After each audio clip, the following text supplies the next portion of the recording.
Hello, my dear friends. Hope you're all doing good. Today, I'm going to tell you a story, Hide and Seek. It's written by T. Albert and illustrated by maileillustrations.com. The story is published by Monkey Pen and is available on their website monkeypen.com for a free download. Come on, let's begin our story. James, his sister Sally, and Mark, their BFF, were bored. They had played all day, but now that it was dark and difficult to see, they had nothing to do. They couldn't play soccer because they couldn't see the ball. They didn't want to go inside and play a game because it was a beautiful springtime night and they liked being outside, especially after having to play inside all winter long. They just didn't know what to do, and it was little too early for them to go home. I guess I'll just go home, Mark said in a sad voice. Aw, come on, replied James. We still have time for another game of something. Then Sally said, I have an idea. Let's play hide and seek. I was just going to say that, James said. Yeah, I bet, replied his sister. You always say you are thinking of whatever I think of, she snapped. Do not, James said in a loud voice. Do too, yelled Sally. Mark just looked down at the ground and shook his head from side to side. They are at it again, he mumbled to himself.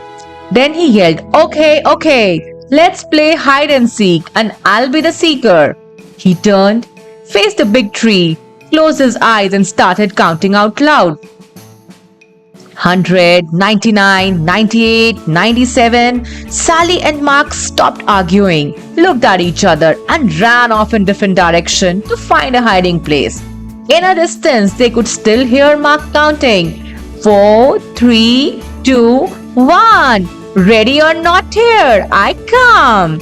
He then turned and began looking toward places where they could be hiding. Finding Sally was easy. She always ran off and then circled back, so she would be close to the base, the safe place to get to before being tagged. Mark looked for the biggest tree and ran towards it, but she wasn't there. I'll bet she's behind that big bush, he said to himself. So he ran to it and was ready to tag her, but she wasn't there either. As he turned around, he saw James running towards the base and darted after him. Just before he touched James' shoulder, James tagged the base and yelled out, Safe! Did you get Sally yet? James asked. No, said Mark. I haven't been able to find her and it's getting late and we need to head home now. So both boys yelled out, Come on out, Sally, it's late. But there was no reply, not even a little snicker from somewhere in the darkness. They yelled again, Come on out, Sally, it's late. Still, there was no reply from Sally. They began to worry and started searching for her. As they walked around the area, they called out, Sally, come on, we give up. You are safe. But no matter where they looked or how much they called out, Sally didn't answer. It was as if she just disappeared. Sally was wondering what had happened. All she could remember was crawling under the big trunk of a fallen tree to hide. Now, as she looked up, she saw several stars through a small hole above her head. She had fallen into a hole when she had crawled under the tree trunk. Help! Help! She yelled out and heard her own voice echo throughout at what must have been a cave. Help! Help! Help! Did you hear that, James? Mark said excitedly. Sally, just yell for help. Keep yelling, Sally, James screamed. That way we can find you. Sally heard her brother and kept screaming. After a short while, the boys were standing next to the big tree trunk. Hey, are you stuck under the tree? Asked James. Kind of, Sally yelled. When I crawled under it to hide, I fell into a cave. Please help me. I'm scared. It's getting dark and I can't get out. Mark said, James, you stay here with Sally. I will go and get my dad. Then he dashed off into the darkness. Don't be scared, James said. I'm right here with you. No, you're not, Sally sobbed. You are up there and I'm down here. As Sally turned into the darkness of the cave, she bumped into something, screamed, and began to cry. What's wrong? James yelled. There's something down here with me, Sally replied in a shaky voice. Just then, Mark and his dad came running through the woods. Mark's father knelt down and asked Sally if she was okay. He could hear her crying and sobbing. Sally, are you hurt? He asked. No, she said. But I'm scared. There's something down here with me. Sally, stand back. I'm lowering down a rope and I will be there with you in a second. Mark's dad tied the rope to the tree and found the hole under the tree trunk, wiggled a bit and lowered himself into the cave. Sally could see him coming down the rope and stopped crying. Not only was he there, but the cave became brighter from the beam of his flashlight as it danced across the cave walls and floor. As he reached the floor of the cave, he shone the light on Sally and gave her a big hug. Don't be frightened, he said. I'll have you out of here in no time. Then he shone the light around and saw that she had fallen into a small cave, and very close to her, in the middle of the cave, was something wrapped in layers of old blankets. Mark, James, there's something down here. I'm going to tie it to the rope and I want you to pull it out. Okay, they replied. The boys pulled out the object, untied it, and let the loose end of the rope fall back into the cave. The cave wasn't deep, and Mark's dad boosted Sally over his head so he could crawl out. He then grabbed the rope and with a little jump was able to grab the opening and pull himself out. Let's go back to my house for a cup of hot tea. I'll call your parents so they aren't worried, and we'll see what treasure Sally found, he said.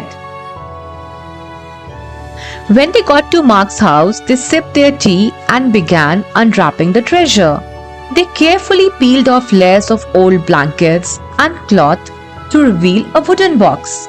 They slowly opened it and stared in amazement. Oh my!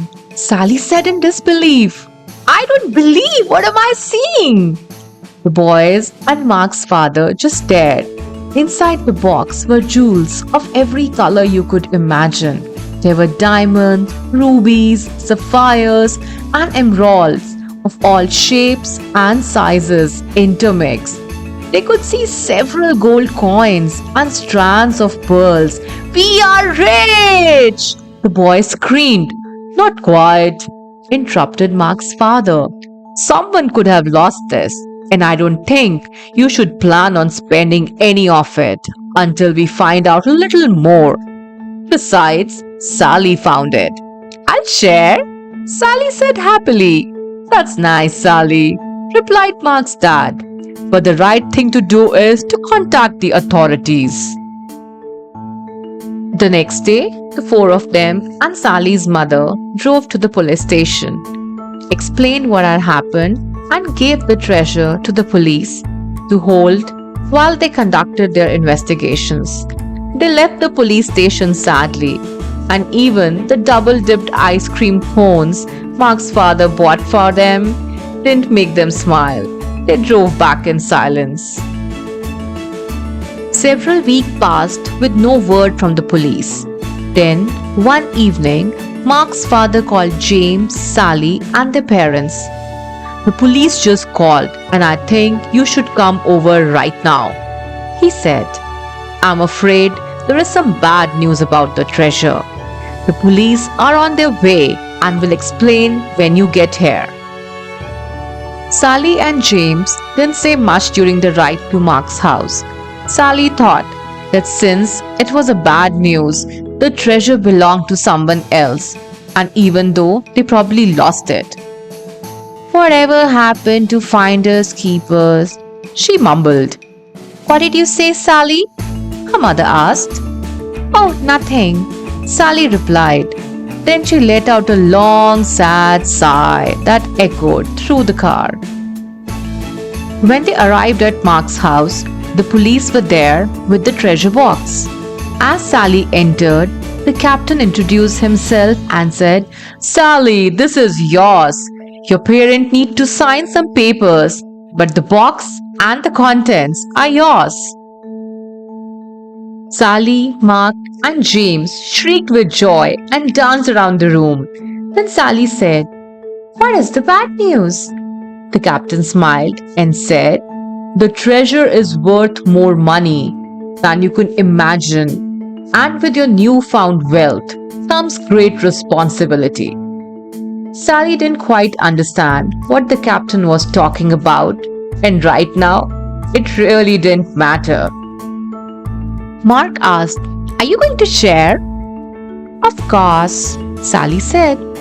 If you and James didn't help me, I might still be there. Several days later, Sally asked everyone over to her house.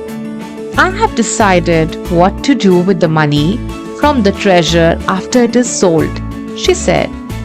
I'm giving 1/6 to our mom and dad, 1/6 to Mark's mom and dad, 1/6 to Mark, 1/6 to James, and 1/6 for me.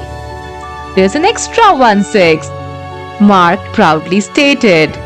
He loved maths and was right on top of Sally's calculations. No, there's not, Sally said.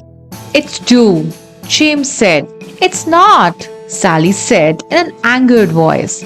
Just as Mark was about to say, There are they at it again, Sally said. This is why there isn't an extra 1/6. I'm giving it to the local charity so it can be given to those less fortunate and in need. Her mother and father said it was a caring and responsible thing to do. They were very proud of her and knew that she had understood what the captain meant when he had turned the treasure over to her just a few days back. So, this brings us to the end of the story. I hope you enjoyed how a simple game of hide and seek leads the children into an adventure of their lives. You can download your copy of the story from www.monkeypen.com. So goodbye for now. I see you soon with another interesting story. Bye-bye.